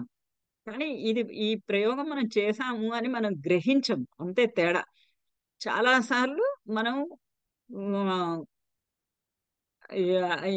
ఇటువంటి ఎక్కడికన్నా వెళ్ళాలనుకోండి, మీకు అక్కడికి వెళ్ళవలసినటువంటి ఇష్టం లేకపోతే, అందరి ముందు చెప్పలేకపోతే మీ ఆవిడతోటి కానీ మీ భర్త గారితో కానీ ఇవాళ మనం ఫలానా చోటుకి వెళ్దాం అనుకున్నాం కదా అని అని అంటాం. అంటే ఇక్కడికి వద్దు అని ఒక అర్థం. అట్లాంటి ప్రయోగాలు చేస్తూ ఉంటాం. ధ్వని అంటే ఈ శబ్దార్థాల కన్నా మించినది వేరైనటువంటి శబ్దం. అయితే మరి ఇక్కడ ఈయన ఏమంటాడంటే, ఈ రెండవ వికల్పవాది, రెండవ అభావ వికల్పవాది సహృదయులని పరిచేటటువంటిది శబ్దార్థమయమైనటువంటిది కదా కావ్యము. నువ్వు శబ్దార్థాలే వద్దు పో అంటావు, అది ఎలా ధ్వని అవుతుంది? అది ఎలా కావ్యము అవుతుంది? కావ్యానికి ఆత్మ అవుతుంది అని. సహృదయ హృదయాహ్లాది శబ్దార్థమయత్వమేవ కావ్య లక్షణం. కావ్య లక్షణమే సహృదయాలకు ఆహ్లాద కలిగించేటటువంటి శబ్దార్థమయం. శబ్దార్థముల కన్నా మించినది కాదు, శబ్దార్థమయమే. నచ ఉక్త ప్రస్థాన వ్యతిరేకేణ మార్గస్య సంభవతి. ఉక్త ప్రస్థాన వ్యతిరేకణ, ఇంతకు మున్పు చెప్పినటువంటి ఆ ప్రస్థాన మార్గం ఏదైతే ఉందో, అలంకారాలు, రీతులు, గుణాలు, వృత్తులు ఇవన్నీ ఉన్నాయి కదా, అవన్నిటికన్నా మించినటువంటి మార్గస్య ఆ మార్గం కన్నా అతిరేకేణ, దానికన్నా వ్యతిరేకించి, దానికన్నా వేరైనటువంటి దాని చేత నా సంభవతి. ఆ సహృదయాహ్లాదము నా సంభవతి, అది జరగదు. నచ తత్ సమంతపాతిన సహృదయాన్ కాంశ్చిత్ పరికల్ప్య తత్ ప్రసిద్ధ్యా ధ్వనౌ కావ్య వ్యపదేశ ప్రవర్తిత అపి. అలా అని అట్లా కాదు అని చెప్పి నువ్వు కొంతమందిని సమంతపాతిన సహృదయాన్, కొంతమంది నీ సహృదయులు, సమంతపాతిన నీతోటి కూడినటువంటి వారు, అంటే నీ సిద్ధాంతము నచ్చినటువంటి వారు, నీ సిద్ధాంతాన్ని అంగీకరించినటువంటి కొద్ది మంది సహృదయులను అందరినీ కూడా కాంశ్చిత్ పరికల్ప్య, కొద్ది మందిని నీ చుట్టూరా చేర్చుకొని తత్ ప్రసిద్ధ్యా ధ్వనౌ కావ్య వ్యపదేశ, తత్ ప్రసిద్ధ్యా ధ్వనౌ, నువ్వు ప్రసిద్ధంగా చేసుకొని కల్పించుకొని నువ్వు నీ ప్రసిద్ధంగా చేసుకొని కావ్యస్య ధ్వనిని, కావ్యానికి చాలా ముఖ్యమైనది అనేటటువంటి కావ్యమైన ధ్వని అనేది, దాంతో కావ్యం అనే పేరు, ధ్వని కావ్యము అనేటటువంటి పేరును నువ్వు ప్రవర్తిల్ల చేసిన, అంటే కొంతమందిని సమంతపాతిన నీతో సమానమైనటువంటి వారిని, కొంతమంది సహృదయులను కాశ్చిత్ పరికల్పే, కొంతమందిని కూడబలుక్కొని వారితో కలిసి ప్రసిద్ధమైనటువంటి కావ్యము, ధ్వని కావ్యము, ధ్వని అనే పేరుతోటి ఒక కావ్య వ్యపదేశము, కావ్యానికి ఒక పేరు పెట్టి దాన్ని ధ్వని కావ్యము అని చెప్పి ప్రవర్తిత అపి, ప్రవర్తిల్ల చేసినప్పటికీ సకల విద్వన్ మనోగ్రాహితం నా అవలంబతే.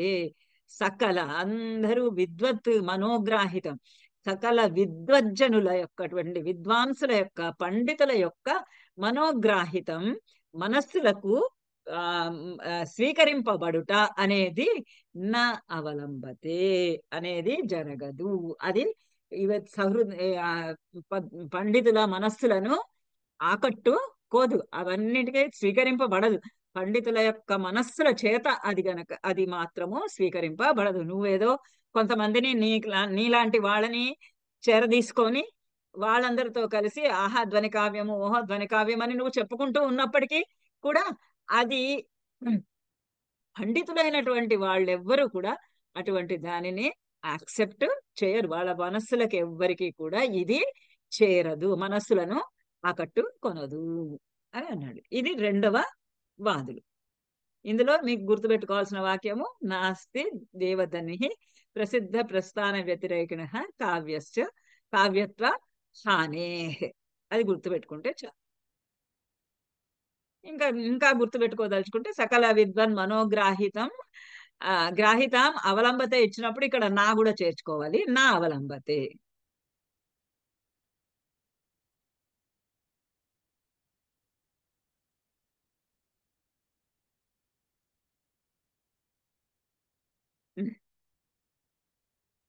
నెక్స్ట్ పునరపి తస్యాభావమన్యథా కథయేయుః న సంభవత్యేవ ధ్వనిర్నామ అపూర్వః కశ్చిత్ కామనీయ కమనతి వర్తమానస్య తస్యోక్తేషు ఏవ చారుత్వహేతుషు అంతర్భావాత్ తేషాం అన్యతమస్యైవ వా అపూర్వ సమాఖ్యా మాత్రకరణే యత్కించన కథనం స్యాత్. కించ వాగ్వికల్పాన్ నామానంత్యాత్ సంభవత్యపి వా కస్మింశ్చిత్ కావ్యలక్షణ విధాయిభిః ప్రసిద్ధైరప్రదర్శితే ప్రకారలేశే ధ్వనిర్ధ్వనిరితి యదేతదలీక సహృదయత్వ భావనాముకులిత లోచనైర్నృత్యతే తత్ర హేతుం న విద్మః. सहस्रशो हि महात्मभिरन्यैः अलङ्कारप्रकाराः प्रकाशिताः प्रकाश्यन्ते च न च तेषाम् एषा दशा श्रूयते तस्मात् प्रवादमात्रं ध्वनिः न त्वस्य क्षोधक्षमं तत्त्वं किञ्चिदपि प्रकाशयितुं शक्यम्. మూడవ అభావవాదులు. పునరపరే తస్యాభావం అన్యథా కథయేయుః. పునః అపరే, ఇంకా మళ్ళీ కొంతమంది తస్య అభావం, దాని యొక్క అభావమును అన్యథా కథయేయుః, వేరే రకంగా చెబుతూ ఉన్నారు. వీళ్ళు లేదనే అంటున్నారు, కానీ ఈ వీళ్ళు లేదు అనేది ఇంకో రకంగా చెప్తున్నారు. మొదటి వాళ్ళు ఒక రకంగా చెప్పారు, శబ్దార్థ సహిత తావత్ కావ్యం తద్వ్యతిరిక్త కోయాం ధ్వని అని వాళ్ళు అన్నారు. నాస్కేవ ధ్వని ప్రసిద్ధ ప్రస్థాన వ్యతిరేకిణ కావ్యత్వ హానేహే అని ఇంకోళ్ళు అన్నారు. ఇప్పుడు మూడో వాళ్ళు ఏమంటున్నారంటే న సంభవత్యేవ ధ్వని ధ్వనిర్నామ అపూర్వ కశ్చిత్. న సంభవత్యేవ ధ్వనిర్నామ అపూర్వ కశ్చిత్. అసలు ధ్వని అనేది సంథింగ్ అపూర్వ, ఇది వరకు ఎన్నడూ విననటువంటిది. అపూర్వము అంటే ఇక్కడ చాలా యునిక్ అని కాదు, అపూర్వము, ఇదివరకు విననటువంటిది మాత్రము నా సంభవతి కానే కాదు, అది జరగదు. ఎందుచేతనంటే కామనీయకం అనతివర్తమానస్య తస్య ఉక్తేష్వేవ చారుత్వ హేతుషు అంతర్భావాత్. ఒకటే ఆల్రెడీ ప్రసిద్ధ ప్రస్థానము ఏర్పరిచినటువంటి మార్గాన్ని ఏర్పరిచినటువంటి వాళ్ళు, పూర్వ శాస్త్రజ్ఞులు, వాళ్ళందరూ ఒక మార్గాన్ని ఏర్పరిచారు. ఆ మార్గంలో ఎన్నో చేర్చారు. కామనీయకం అంటే అందమైనటువంటి వాటిని, సౌందర్య హేతుకములు అయినటువంటి వాటిని, అనతివర్తమానస్య వాటన్నిటికన్నా కూడా మించినటువంటిది, అంటే సౌందర్య హేతువుల కన్నా మించినటువంటిది, తస్య ఉక్తేష్వేవ ఇంతకు ముందు చెప్పినటువంటి కావ్యశాస్త్రజ్ఞులు కావ్యతత్వజ్ఞులు చెప్పినటువంటి ఉక్తేషు, వాళ్ళు చెప్పినటువంటి విషయాలలోనే చారుత్వ హేతుషు అంతర్భావాన్, వాళ్ళు చెప్పినటువంటి ఆ చారుత్వ హేతువులు ఏవైతే ఉన్నాయో, ఇప్పుడు దండి ఉన్నాడంటే దండి 10 రకాల గుణాలను 10 రకాల దోషాలను గురించి చెప్పాడు. తర్వాత వచ్చినటువంటి కావ్యశాస్త్రజ్ఞులు అవన్నీ అన్ని తీసుకోలేదు, వాళ్ళు మళ్ళీ 3 తీసుకున్నారు. 3 దోషాలని 3 గుణాలనే వాళ్ళు స్వీకరించారు. మళ్ళా కావ్య ప్రకాశకర్తకు వచ్చేటప్పటికి మళ్ళీ 10 తీసుకున్నారు. ఇట్లా ఆ కామనీయకమైనటువంటి విషయాలు ఏవైతే ఉంటాయో, సౌందర్యహేతుకమైనటువంటి విషయాలు ఏవైతే ఉంటాయో, వాటికన్నా మించినటువంటివి ఏవి కూడా తస్య చారుత్వ హేతుషు అంతర్భావాత్, అంతకన్నా మించినవి ఏమన్నా ఉంటే అవన్నీ కూడా ఆ దాంట్లోనే, ఆ చారుత్వ హేతువుల్లోనే, ఆ సౌందర్య హేతువులలోనే అంతర్భావాత్, అవి అంతర్భావం అయిపోయి ఉంటాయి. అంటే ఒక అలంకారాలు ఉంటాయి. ఇప్పుడు మరి భరతుడు 4 అలంకారాలు చెప్తే మరి ఇన్ని అలంకారాలు వచ్చినాయి కదా. ఇన్ని అలంకారాలు వచ్చినప్పుడు అవన్నీ ఎక్కడి నుంచి వచ్చినాయి? కొత్తగా వచ్చినవి ఏం కాదు కదా. కొత్తగా వచ్చినవి కాకపోగా ఉన్న వాటినే వాళ్ళు ఇంకొంచెం విపులీకరించి చెప్పారు. ఉపమాలంకారం ఉంది అని అంటే ఒక ఉపమాలంకారము కవులు వర్ణిస్తే మన అలంకార సర్వస్వములో 25 రకాల ఉపమాలంకార కావ్య ప్రకాశంలో 25 రకాల ఉపమాలంకారాలని వివరించారు. ఎలా వస్తాయి ఉపమాలంకారం? ఒక ఉపమాలంకారమే కదా, 25 రకాల భేదాలు చూపించాడు ఆయన. అంటే అన్నీ కూడా అందులోనే అంతర్భావములు, అన్నీ అందులోనే, ఆ ఉపమాలంకారంలోనే అన్నీ ఉంటాయి. ఇప్పుడు చెప్తున్నావు ఏదో ధ్వని అపూర్వమైనటువంటి విషయం అని, ఇదివరకు ఎప్పుడు వినని విషయం అన్నట్టుగా అంటున్నావు, కానీ అదేమీ అపూర్వమైనది కాదు. అందులో వాట్లల్లోనే ఒక భాగము. తేషాం అన్యతమస్యైవ అపూర్వ సమాఖ్యామాత్రకరణేన, తేషాం అన్యతమస్యైవ, దానికన్నా వాటికన్నా, ఆ చారుత్వ హేతువుల కన్నా మించినటువంటిది ఏదైనా, అన్యతమస్యైవ అన్యతమమైనటువంటిది, వేరైనటువంటిది, అపూర్వ సమాఖ్య. అపూర్వము అనేటటువంటి ఇదివరకు ఎన్నడూ విననటువంటిది. అంటే కావ్యశాస్త్రంలో అలంకార వ్యాకరణ పండితులు చెప్పారు కానీ కావ్యశాస్త్రజ్ఞులు చెప్పలేదు.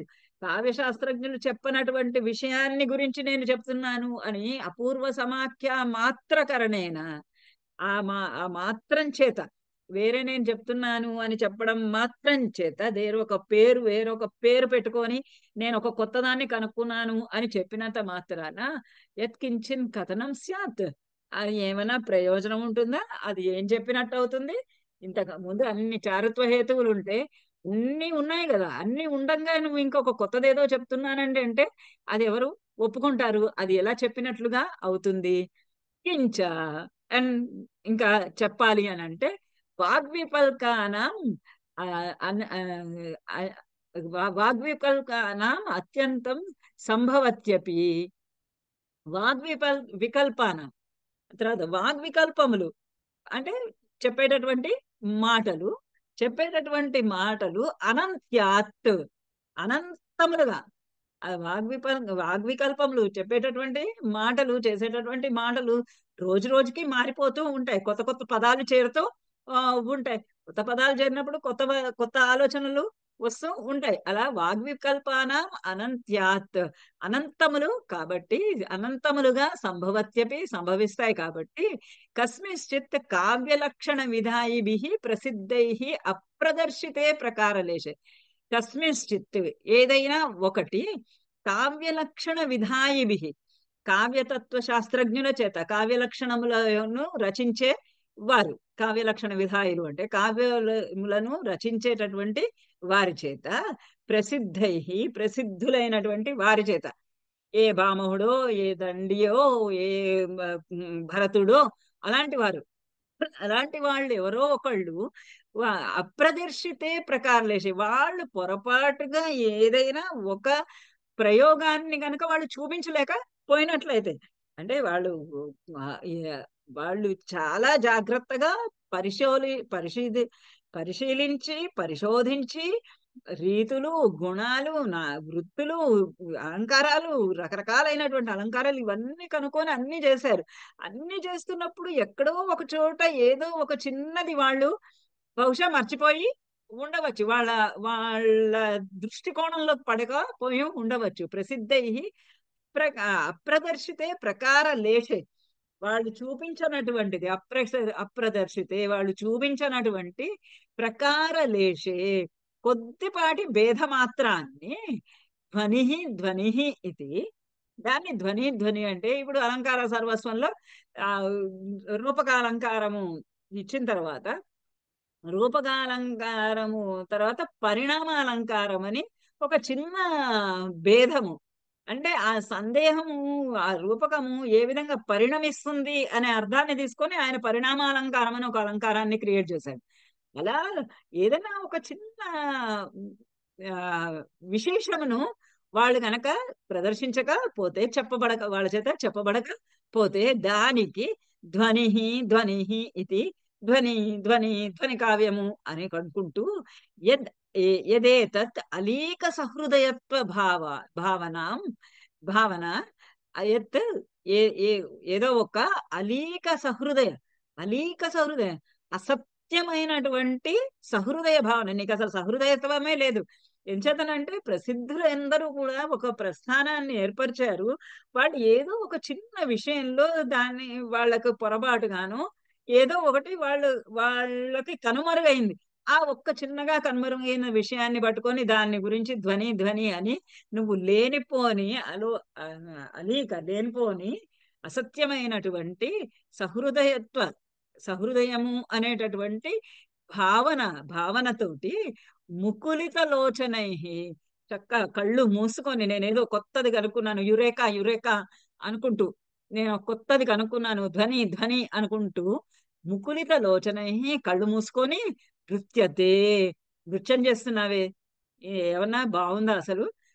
నువ్వు ప్రసిద్ధ ప్రస్థాన కామనీయకం అనతి వర్తమానస్య, కామనీయకమైనటువంటి వాటిని దాటుకొని వాటిని కాదు అని కొత్తదాన్ని ఏదో చూపిస్తే ఆ పండితులు ఏదో ఒక చిన్న విషయాన్ని గురించి గుర్తించకపోయినట్లయితే దానికి ఒక ధ్వని అని పేరు పెట్టి ఒక అసత్యమైనటువంటి ఆ భావాన్ని ఏర్పరచుకొని, సహృదయత్వ భావాన్ని ఏర్పరచుకొని, ధ్వని నేను కనుక్కున్నాను అని కళ్ళు మూసుకొని ఎగిరి గంతులేసి నృత్యం చేస్తున్నావే, అదేమన్నా బాగుందా? తత్ర హేతుం న విద్మః. నువ్వు ఇలా చేస్తున్నావే, దీనికి హేతుం న విద్మః. మేమేమి దానికి కారణం ఏంటో మాకు తోచడం లేదు, మాకు కనబడటం లేదు. నువ్వు ఎందుకింత హంగామా చేస్తున్నావు అనమాట. అందుకింత హంగామా చేస్తున్నావు. సౌందర్య హేతువులైనటువంటి గుణాలంకారాల్లో అది అంతర్భవించి పోతుంది. ఆ అంతర్భవించిన దానిలో ఒకదానికి నువ్వేమో ధ్వని అని పేరు పెట్టుకుంటూ ఉన్నావు. వాళ్ళు వికల్పాలు అనంతంగా ఉంటాయి. కాబట్టి కొత్త వాళ్ళు కొత్త ఏదన్నా ఒక కావ్యం రాసి కొత్త రకమైనటువంటి ఆలోచనని పెట్టవచ్చు. అలా ఆలోచనకి ఇంకా ఒక అలంకారం అనే పేరు ఇవ్వలేక పోయి ఉండవచ్చు. అంత మాత్రం చేత దానికి ధ్వని అనేది పెట్టుకొని ఆ పేరు పెట్టుకొని దానితోటి నువ్వు కళ్ళు మూసేసుకొని గెంతులేసుకుంటూ నృత్యం చేస్తూ ఉంటావే, కారణం ఏంటి దానికి? తత్ర హేతుం న విద్మః. మాకు దానికి కారణం ఏంటో తెలియటం లేదు.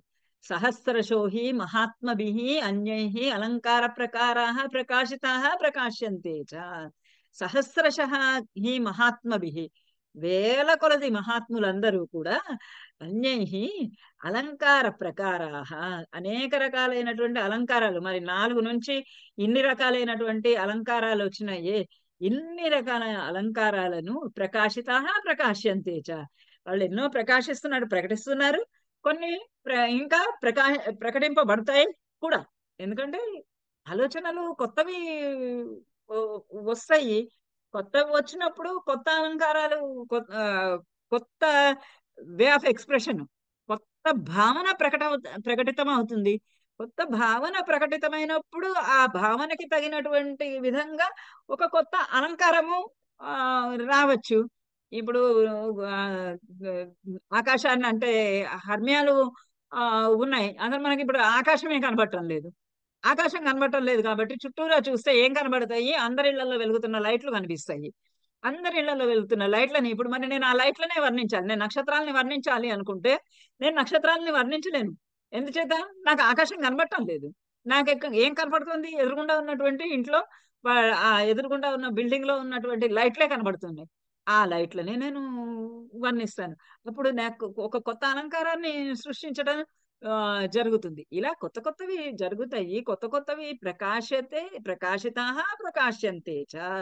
ఇంకా ప్రకాశింపబడ్డాయి, ఇంకా ప్రకాశింపబడబోతాయి కూడా. నచ తేషామేషా దశ దృశ్యతే. కానీ వాళ్ళెవ్వరూ నీలాగా గెంతులెయ్యలేదు, నీలాంటి చేష్టలు వాళ్ళెవరు చేయలేదు. నచ తేషాం ఏషా దశ శ్రూయతే తస్మాత్ ప్రభాత మాత్రం హి ధ్వని.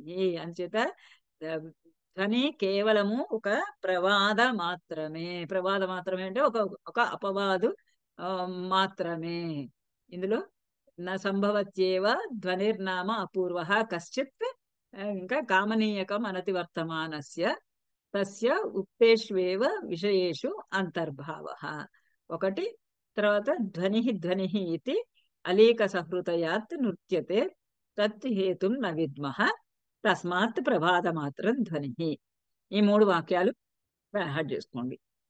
నత్వస్య క్షోధక్షమం తత్వం కించిదపి ప్రకాశయితుం శక్యం. ఇక్కడ ఇందులో నువ్వు చెప్తున్నావే ఏదైతే ఉందో దానిలో ధ్వని యొక్క యథార్థ స్వరూపము ఇది అని. తస్య క్షోధక్షమం తత్వం, దానిలో తరచి చూడవలసినటువంటి తత్వము, యథార్థమైనటువంటి దాని యొక్క స్వరూపము నా కించిత్ ప్రకాశితం శక్యం.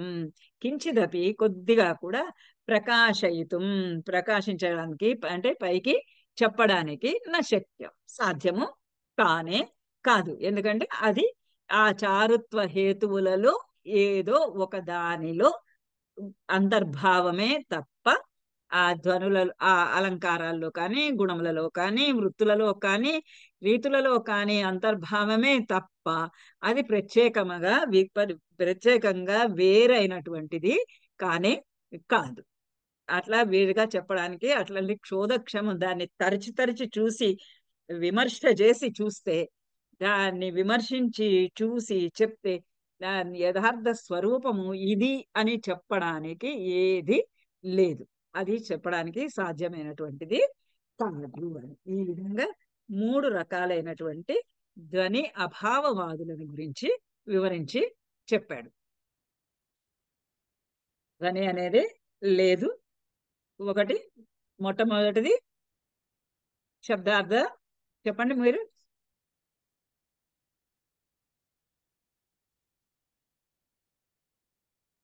శబ్దార్థాలే కావ్య శరీరము, దానిలోనే ఉంటుంది, ధ్వని అనేది వేరే ఉండదు అనేది మొదటి అభావవాదం. రెండవ వాళ్ళేమో వేరే దాన్ని తీసుకువస్తే కావ్య శాస్త్రానికి హాని కలుగుతుంది అని రెండవ వాళ్ళు చెప్పారు.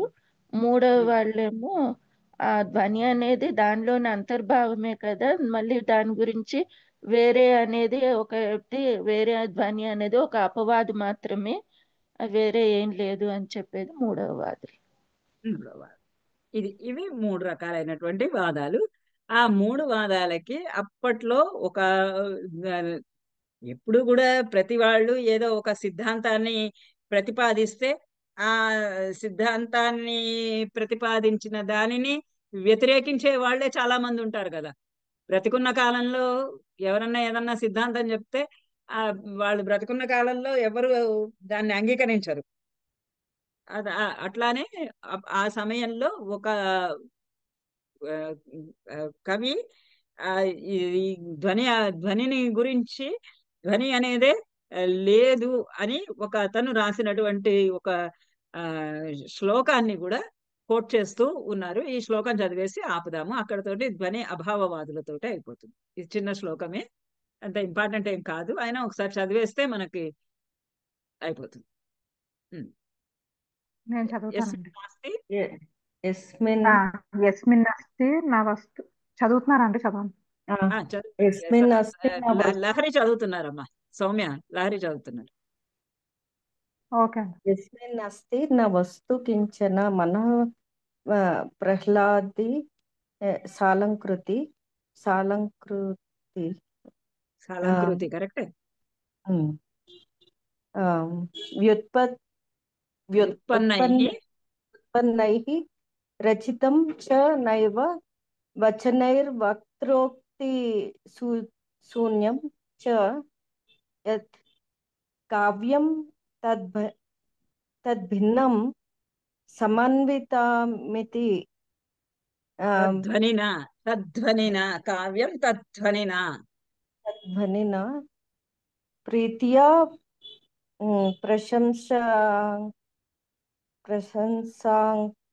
ప్రశంసజడో నో విద్మో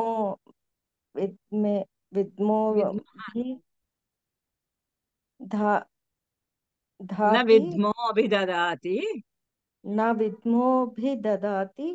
కిం సుమతి నా పృష్టః స్వరూపం ధ్వనేః. యస్మిన్ నాస్తి న వస్తు కించన. యస్మిన్ దేని యందు అంటే ఏ కావ్యమునందు, నాస్తి న వస్తు కించన మనఃప్రహ్లాది. ఏదైతే వస్తువు ఏ కావ్యంలో మనఃప్రహ్లాది మనస్సునికి అలంకారము, మనస్సుకి ఆనందం కలిగించేటటువంటిది, సాలంకృతి అలంకారాలతోటి కూడినటువంటిది, మనస్సుకి ఆనందం కలిగిస్తూ అలంకారాలతో కూడినటువంటిది. కించన వస్తువు నాస్తి, ఏదైతే వస్తువు లేదు అంటే మనస్సుకు ఆనందం కలిగించేటటువంటిది, మనస్సులకు హృదయాహ్లాదకారి అయినటువంటిది, అలంకారాలతో కూడి ఉన్నటువంటిది. అంటే ఈయన అలంకారాలు కూడా అవసరం లేదంటున్నాడు ధ్వనికి. అందుచేత అలంకారాలతో కూడి ఆయన కూడి ఉన్నటువంటిది అయిన వస్తువు నాస్తి, వస్తువు లేదు, అటువంటి కథాభాగము లేదు. ఉత్పన్నై రచితం నైవ వచనై వక్రోక్తి శూన్యం చేత్. వ్యుత్పన్నై వ్యుత్పన్నములు ఆ, వ్యుత్పన్నుల చేత రచింపబడినటువంటివి, పండితుల చేత రచింపబడినది. నైవ వచనై వక్రోక్తి శూన్యం. ఆ మాటలు, ఆ పండితుల చేత రచింపబడినటువంటి మాటలు ఏవైతే వక్రోక్తి శూన్యం చేయదు. ఆ వచనములన్నీ కూడా వక్రోక్తి, వక్రోక్తి అంటే వ్యంగ్యమైనటువంటి అర్థాన్ని తోస్తూ కూర్చున్నటువంటి ఆ మాటలు ఏవైతే ఉండవో, వక్రోక్తులతో కూడి ఉండవో, ఆ కావ్యము తద్ధ్వనినా సమన్వితం ఇది, అది ధ్వనితో కూడినది అని, సమన్వితం ఇది ప్రీత్యా ప్రశంస జడ అని, ప్రీతితోటి అంటే కూర్చబడినటువంటి కావ్యం, మనస్సునకు ఆహ్లాదం కలిగించేటటువంటిది, అలంకారములు లేనటువంటిది, చక్కగా మాటలతోటి చక్కటి మాటలతోటి, వ్యాకరణ పండితులు వ్యాకరణ శుద్ధమైనటువంటి మాటలతోటి కూర్పబడనిది, ఎక్కడ వక్రోక్తిలో అంటే వ్యంగ్యభణితిలో చెప్పబడినటువంటి వాక్యాలు లేవో అటువంటి దానిని పట్టుకొని కావ్యం ఇది, ధ్వని కావ్యం ఇది, ధ్వనినా సమన్వితమితి, ధ్వనితో కూడి ఉన్న కావ్యం ఇది అని ప్రీత్యా ప్రశంస జడ అని, ప్రీతితోటి ప్రశంసించేటటువంటి జడుని, బుద్ధిహీనుణ్ణి, ధ్వనేహే స్వరూపం పృష్ట, అటువంటి జడుని ఎవరైనా గాని ఎవరైనా సుమతి ఉత్తమమైనటువంటి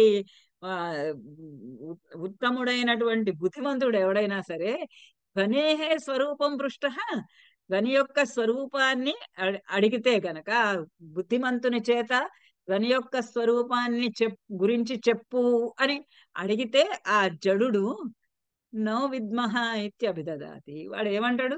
నో విద్మహ, నాకు ధ్వని స్వరూపం అంటేనే ఏమో తెలీదు అంటాడు. ఎందుకంటే ఆ ధ్వని స్వరూపం అంటే ఏంటో చెప్పు అని అంటే అతడు చెప్పలేడు. ఎందుకని అని అంటే అది ఒక అలంకారం కాదు, ఒక సహృదయ ప్రీతి కాదు, ఒక వక్రోక్తి కాదు, ఒక వ్యాకరణ శోభితమైనటువంటి వాక్యం కాదు.